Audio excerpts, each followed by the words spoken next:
Hello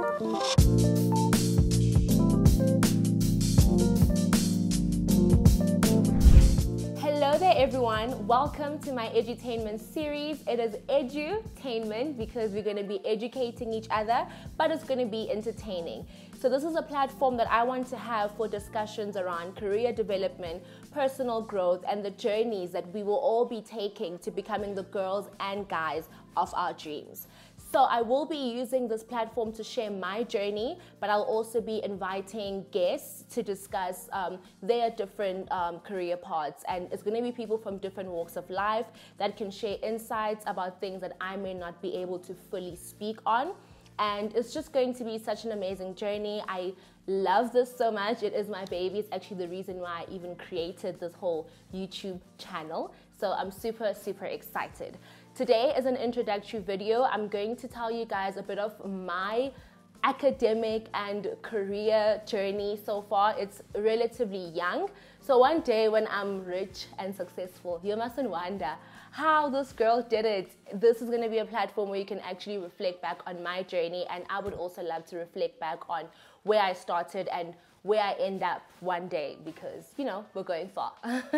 So my primary school and secondary school career was normal like everybody else's. In high school, I did math, physics, life science, and geography, if that even counts for anything. But the most interesting part of my academic career was in undergrad. So I studied geology undergrad. I had no idea what geology was. I just had good grades and I qualified and I had funding and raise, and I thought, you know, this is geology, so it must be like geography. Boy, was I in for a shock, because geology and geography are not that much alike. I was studying rocks and minerals. It was interesting, but I felt very lost because I kept wondering, like, where am I going to work? Especially being in Durban, I don't see mines. You don't really see a lot of people who are geologists, who are practicing professionals. I don't have the exposure. I was very anxious. I actually wanted to drop out. I wanted to change and do something else. I wanted to do pharmacy, but I didn't even know if I liked pharmacy. So around second year, I found myself being trapped in that, but I just got advice from my aunt who told me to finish what I start. I think that was excellent advice, especially for someone like me who had no idea what their passion or talent really is. It doesn't make sense to change from something to doing something else, because it just didn't make sense. So I didn't do that. I finished, I stuck it out. And even when I graduated, I did not like geology. So I transitioned to property. So I'm now doing a postgraduate diploma in property development and management, which is sort of like an honors.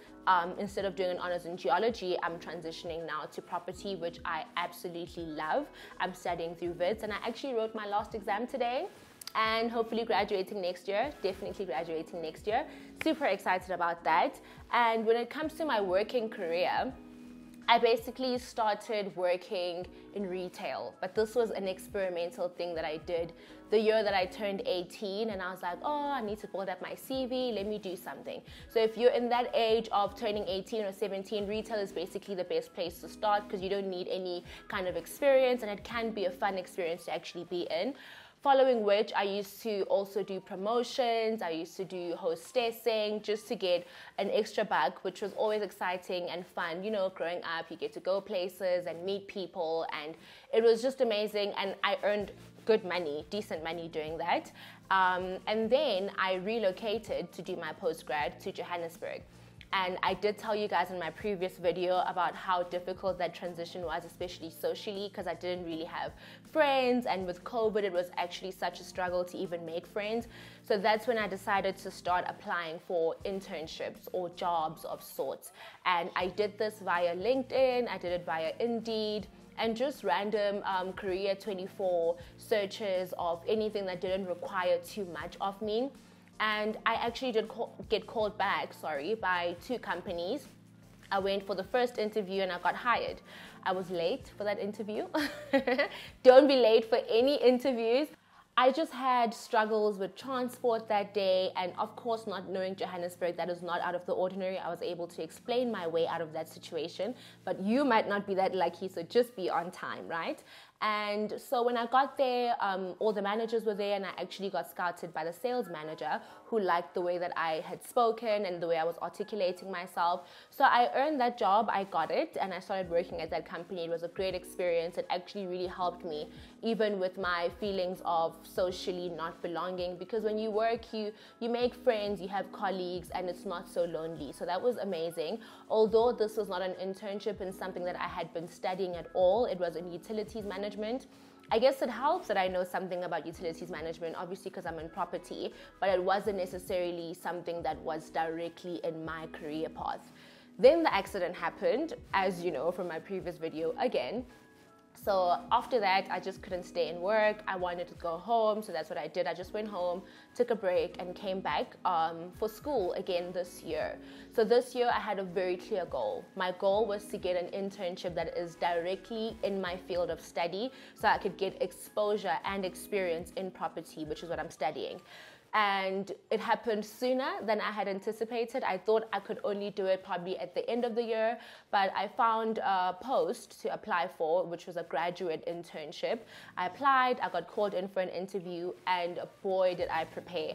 I prepared for that interview so much because I knew it's exactly what I wanted.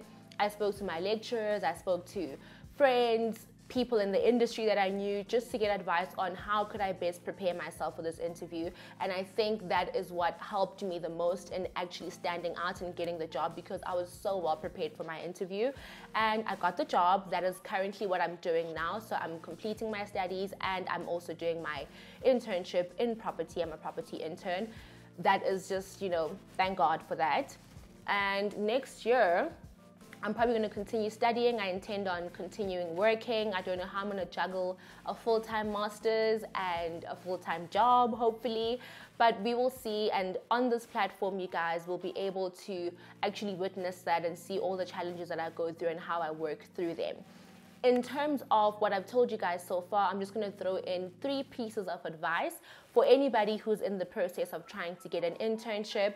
The first piece of advice is to upgrade your CV.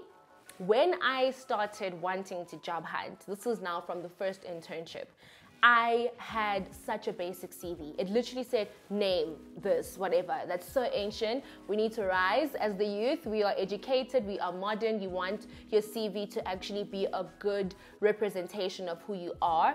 And, you want to look technologically inclined by the way the document looks. So your CV should be 1 page. I have it displayed here on the screen. And I've also linked a YouTube video by this lady. She's so amazing. She gives detailed advice about how you can have your CV looking up to date and modern. Use that. And the second piece of advice I want to tell you guys is apply. Don't listen to the naysayers who say, oh, there are no jobs on the market, companies are not hiring. It is not true. You will actually be surprised. Both internships that I got were during the COVID-19 pandemic. So it's not the best economic times, but nonetheless, people are getting hired. I have friends who are getting hired. So it's definitely possible. Don't let that put you down. There are platforms like Indeed. It's so easy to apply for jobs on Indeed.com. You just put in your CV, you have a standard cover letter. You might have to take a test here and there, but you can apply for at least 3 jobs a day. So set that minimum for yourself to say, okay, during the week, I'm going to apply for at least 5 jobs, 1 a day, whatever works for you. But apply, apply, apply. Use your LinkedIn profile. You can also apply for jobs on LinkedIn. You can apply for jobs on Career24, and just broaden your horizons in the sense that don't focus only on posts that are in your field. Because one thing I've actually had to learn is that getting your foot in the door of a great company gives you so much opportunity and room to grow in the future, right? And the last piece of advice that I have for you guys is prepare for your interview like I did, and don't let any opportunity of an interview go to waste, because this is the only time your recruiters are going to meet you in person, and you have to make a good impression. Prepare even questions like, tell us a bit more about yourself. Highlight all the key things that you want to mention that are going to make you look good in that interview. And the most important piece of advice is to ask questions. Do your research on the company. Do your research on where they are, why they're hiring for that role, so that you can come up with intelligent questions to ask. That actually makes a greater impression of you than how well you answer questions. Being able to ask questions back to your recruiters says how much you actually know and how much research you've done, and puts you ahead of all the other people that were actually interviewed before you or would even come after you. And that wraps up my background as well as some bonus advice for you guys. I'm super excited for what's to come in this edutainment series that I'm doing. If you have watched this video till the end, do give it a thumbs up, subscribe to my channel. There is more content that is coming, and do leave a comment down below on what you would like to see. Any questions you might have on anything I've spoken on, I will definitely reply to each and every comment. And for now, enjoy the holidays. We will be back on the Edutainment series in 2022. Sharing more interviews, more discussions, and definitely being more consistent. I look forward to that. Thank you guys for tuning in, and see you guys next time.